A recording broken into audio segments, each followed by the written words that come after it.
ವಿಜಯಲಕ್ಷ್ಮಿ ಭೇಟಿ ಮಾಡಿದ್ರು ಏನ್ ಚರ್ಚೆ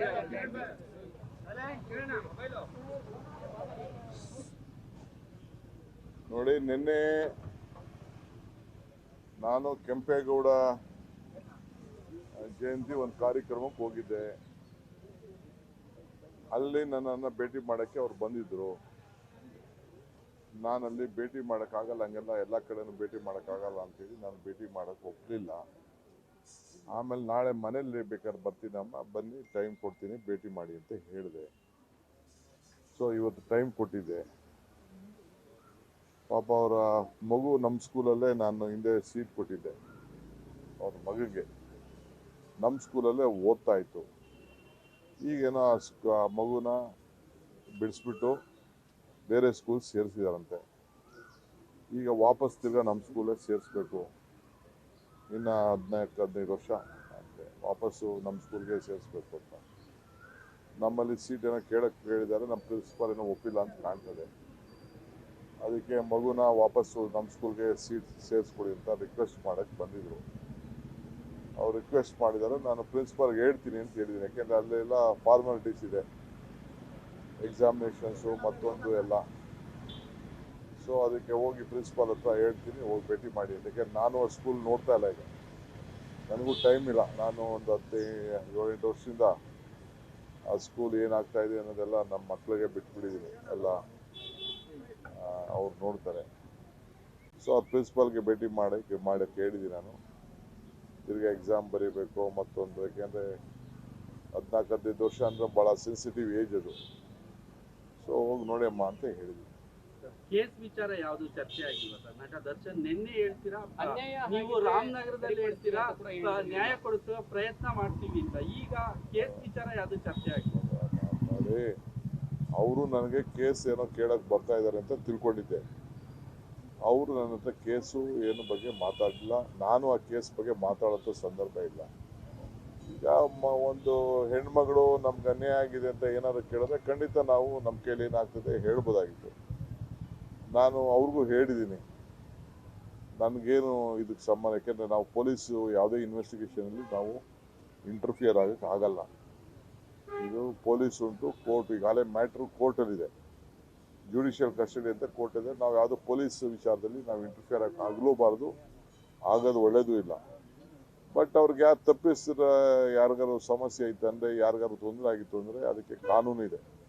ಕಾನೂನು ಚೌಕಟ್ಟಿನಲ್ಲಿ ಏನು ಬೇಕಾದ್ರೂ ಆಗ್ಬೋದು. ಈಗ ನೆನ್ನೆ ಆ ಹುಡುಗರುಗಳು ನನ್ನ ಮೇಲೆ ಗಲಾಟೆ ಮಾಡ್ತಿದ್ರು, ನೀವು ಡೇಟ್ ಕೊಡಲಿಲ್ಲ, ಟೈಮ್ ಕೊಡ್ತಾ ಇಲ್ಲ ಅಂತ. ನೆನ್ನೆ ರಾಮನಗರದಲ್ಲಿ ನನಗೆ ಭಾಷಣ ಮಾಡೋಕ್ಕೆ ಬಿಡ್ತಾ ಇರಲಿಲ್ಲ. ಆಯಿತು ತಡೀರೋ, ಸ್ವಲ್ಪ ಎಲ್ಲ ನ್ಯಾಯ ಕೊಡ್ಸೋಣ ಅಂತ ಹೇಳಿ ಅವ್ರಿಗೆ ಸಮಾಧಾನ ಹೇಳಿದ್ದೆ. ಇವತ್ತು ಭೇಟಿ ಮಾಡ್ತೀನಿ ನಡೀರಿ ಅಂತ ಅಂದ್ಬಿಟ್ಟು ಒಂದು 15 ನಿಮಿಷ ಕೂಗ್ತಿದ್ರು ಅವರೆಲ್ಲ ಹುಡುಗರುಗಳು. ಏನು ಮಾಡ್ತೀರಿ, ನಮ್ಮ ಕ್ಷೇತ್ರದ ಹುಡುಗರುಗಳು ಅಭಿಮಾನಿಗಳಂತ ಕಾಣ್ತದೆ. ನನಗೆ ಗೊತ್ತಿಲ್ಲ ನಾನು ಯಾವ ಬಾಸ್ ಅಂತ ನಾನೇ ನೋಡ್ತಾ ಇದ್ದೀನಿ. ಬಾಸ್ ನಮ್ಮ ಹಳ್ಳಿಗಳ ಕಡೆನೂ ಬಾಸ್ ಅಂತ ಅಂದ್ಕೊಂಡು ನೋಡಿದ್ರೆ ಈಗ ಒಂದು ಫೋಟೋ ಹಿಡ್ಕೊಂಡಿದ್ರು. ಇಲ್ಲಿ ಪಾಪ ಅದು ನಮಗೆ ಅದೇನೇ ಸಮಸ್ಯೆ ಇದೆಯೋ ಅದು ನನಗೆ ಇಂಟರ್ಫಿಯರ್ ಆಗಿ ಇಷ್ಟ ಇಲ್ಲ. ನಾನು I don't want to intervene. ನಾನು ಪೊಲೀಸ್ ವಿಚಾರದಲ್ಲಿ ಇಂಟರ್ವೀನ್ ಆಗೋಕ್ಕೆ ನಾನು ತಯಾರಿಲ್ಲ. ಪಾಪ ಮಗುಗೆ ಏನಾದ್ರು ನನ್ನ ಕೈ ಸಹಾಯ ಮಾಡೋಕ್ಕಾದ್ರೆ ನಮ್ಮ ಪ್ರಿನ್ಸಿಪಾಲ್ಗೆ ಹೇಳ್ತೀನಿ. ಹೋಗಿ ಅವರು ತಾಯಿ ಮಗ ಇಬ್ಬರು ಹೋಗಿ ಭೇಟಿ ಮಾಡಿ. ಅನ್ಯಾಯ ಆಗಿದೆ, ನ್ಯಾಯ ಕೊಡಿಸುವಂತ ಒಂದು ಪ್ರಯತ್ನ ಮಾಡ್ತೇನೆ ಸರ್. ನಿಮಗೇನಾದ್ರು ಈ ಪ್ರಕರಣದಲ್ಲಿ ದರ್ಶನ್ ಅವ್ರಿಗೆ ಅನ್ಯಾಯ ಆಗ್ತಾ ಇದೆ ಅನ್ನುವಂಥದ್ದು ಗಮನಕ್ಕೆ ಬಂದಿದೆಯಾ? ನೋಡಪ್ಪ, ಮಾಧ್ಯಮದಲ್ಲಿ ಏನೇನೋ ಬರ್ತಾ ಇದೆ.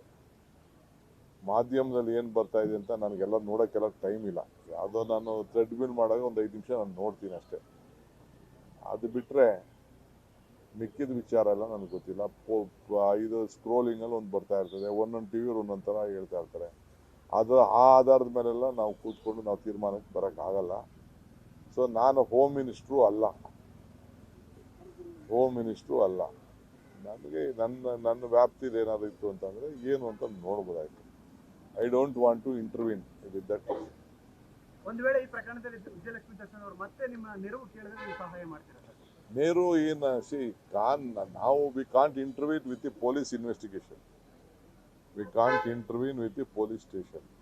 ಈಗ ನಾನು ಅವ್ರು ಬಂದು ನಾನು ಭೇಟಿ ಮಾಡ್ತೀನಿ ಅನ್ನೋರು ನಾನು ಹೆಂಗೆ ನಿರಾಕರಣೆ ಮಾಡಲಿ? Being in public life. ಜೊತೆಗೆ ಆ ಹೆಣ್ಮಗಳು ಬರೀ ನಮ್ಮ ಸ್ಕೂಲ್ ಪಕ್ಕನೇ ಇದೆ. ನಮ್ಮ ಸ್ಕೂಲ್ ಇರೋದೇ ಇರೋದು ಅವರು. ಅವ್ರ ಮನೆ ಎಲ್ಲ ನಮ್ಮ ಸ್ಕೂಲ್ ಕೆಳಗಡೆನೆ ಇರೋದು, ನಮ್ಮ ಲೋಕಸಭಾ ಕ್ಷೇತ್ರದಲ್ಲೇ ಇರೋದು. ಆ ಮನೆ ಎಲ್ಲ ಇರೋದೆಲ್ಲ ಅಲ್ಲೇನೆ. ಈಗ ನಾನು 100 ಜನ ಬರ್ತಾ ಇರ್ತಾರೆ. ಈಗ ನಾನು ಬಿಟ್ಟು ನೋಡಿ ಇಷ್ಟೊಂದು ಜನ ಬಂದವ್ರೆ. ನಾನು ಅವ್ರನ್ನ ಬೇಡ ಈಗ ನೀವು ಬಂದಿದ್ದೀರಾ ನಾನು ನೋಡೋಕ್ಕೆ. ಈಗ ನೀನು ನೀನು ನೋಡೋಕ್ಕಾಗಲ್ಲ ಅಂತ ತಳ್ಳಿದ ತಕ್ಷಣ DK ಧಂಕಾರಲ್ಲಿ ಭೇಟಿ ಮಾಡಿದೆ ಹೊಂಟೋದ ಅಂತ ನೀನೇ ಹೇಳ್ತೀಯ. ಇನ್ನೇನು ಕಡಿಮೆನಾ ನೀನು? ಇವನೊಂದು ಕ್ವಶನ್ ಕೇಳ್ತಾರೆ. ಸೊ ಭಾಳ ಅಸಭ್ಯದಿಂದ ಮಾಧ್ಯಮದವ್ರನ್ನ ನೋಡ್ಕೊಂಡ್ರು ಅಂತ ಹೇಳ್ತೀವಿ. ಸೊ ಹಂಗೆ ಏನು ಮಾಡ್ತೀಯ ಪಾಪ ಹೆಣ್ಮಗಳು, ಅವ್ರ ಪ್ರಾಬ್ಲಮ್ಮು, ಫ್ಯಾಮಿಲಿ ಪ್ರಾಬ್ಲಮ್ಮು, ಆ ಮಗು ಪ್ರಾಬ್ಲಮ್. ಎಲ್ಲರಿಗೂ ಮಕ್ಕಳ ದೊಡ್ಡದಲ್ವಾ? ಅಲ್ಟಿಮೇಟ್ಲಿ ನಿಮ್ಮ ಮಕ್ಕಳಾದ್ರೆ ನಮ್ಮ ಮಕ್ಕಳಾದ್ರೇನು ಪಾಪ. ಭಾಳ ಮಗು ಎಜುಕೇಷನ್ ಬಗ್ಗೆ ಅವ್ರಿಗೆ ಕನ್ಸರ್ನ್ಡ್. ಅಟ್ಲೀಸ್ಟ್ ನನಗೆ ಭಾಳ ಸಂತೋಷ ಏನಾಯಿತು ಅಂದರೆ ಆ ಮಗು ಎಜುಕೇಷನ್ ಬಗ್ಗೆ ಪಾಪ ಭಾಳ ಯೋಚನೆ ಮಾಡ್ತಾರೆ. ಯಾಕೆಂದ್ರೆ ಅವ್ರಿಗೂ ಬೇರೆ ಬೇರೆ ಸ್ಕೂಲ್ಗಳಲ್ಲೆಲ್ಲ ಮಗುಗೆಲ್ಲ ಕ್ವಶನ್ ಮಾಡ್ತಾ ಇರ್ತಾರೆ. ಸೊ ಈ ಮನೆ ಎದುರುಗಡೆ ಹೋಯ್ತಾ ಬರ್ತಾ ಇರ್ಬೋದು, ಅದೆಲ್ಲೋ ದೂರ ಹಾಕ್ಬಿಟ್ಟಿದ್ರಂತೆ ಎಲ್ಲ. ನನಗೆ ಗೊತ್ತಿಲ್ಲ ಅದು ಯಾವ ಸ್ಕೂಲು, ಯಾವುದೋ ಸ್ಕೂಲ್ ಅಂತ ಹೇಳ್ತಾ ಇದ್ರು. ಯಾವುದೋ ಒಂದು ಇಂಟರ್ನ್ಯಾಷನಲ್ ಸ್ಕೂಲ್ ಟೈಪ್ ಹಾಕ್ಬಿಟ್ಟಿದ್ರು. ನಮ್ಮಲ್ಲೇ ಓದ್ತಾ ಇತ್ತು.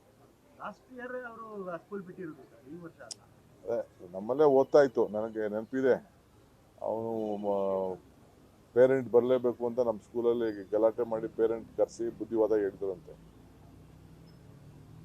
ಅದೇ ಮಕ್ಕಳದು ಬಿಹೇವಿಯರ್ ಬಗ್ಗೆನೂ ಪೇರೆಂಟ್ನ ಕರೆಸ್ತಾ ಇರ್ತಾರೆ ನಮ್ಮಲ್ಲಿ. ವರ್ಷಕ್ಕೆ 2 ಸತಿ ಕರೆಸ್ತಾ ಇರ್ತಾರೆ. ಈತನು ಹೋಗಿದ್ದಂತೆ.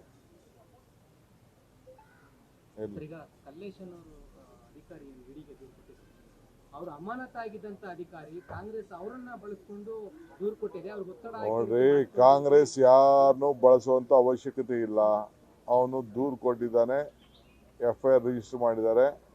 ಈಗ ಕೋರ್ಟ್ ಅವರು FIR ನ ಸ್ಟೇ ಮಾಡಿದ್ದಾರೆ ಅಂತ ಪೇಪರ್ ಓದಿದ್ದೀವಿ. ಕಲ್ಲೇಶ್ ಮೇಲೆ ಕರಪ್ಷನ್ ಆಗಿತ್ತು, ಅವನ ಮೇಲೆ ಅಮಾನತ್ ಮಾಡಿದ್ರು. ಕರಪ್ಷನ್ ಅಲಿಗೇಷನ್ ಇತ್ತು ಕಲ್ಲೇಶ್ ಮೇಲೆ.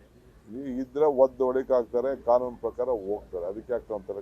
ನಿನ್ನೆ ಸೂರಜ್ ರೇವಣ್ಣ ಜೈಲಿಂದ ರಿಲೀಸ್ ಆಗುವಾಗ ಹೇಳ್ತಾರೆ, ಕಾಂಗ್ರೆಸ್ ಮತ್ತೆ BJP ಪಕ್ಷದ ಇಬ್ರು ಸೇರ್ಕೊಂಡು ನಮ್ಮನ್ನ ಮುಗಿಸೋ ಪ್ರಯತ್ನ ಮಾಡ್ತಾ ಇದ್ದಾರೆ. 2 ದಿನದಲ್ಲಿ ನಾನು ಹೊರಗಡೆ ಬಂದ್ಮೇಲೆ ಎಲ್ಲ ಬಿಚ್ಚಿಡ್ತೇನೆ ಅನ್ನೋ ಮಾತುಗಳನ್ನ ಹೇಳ್ತಾ ಇದ್ದಾರೆ.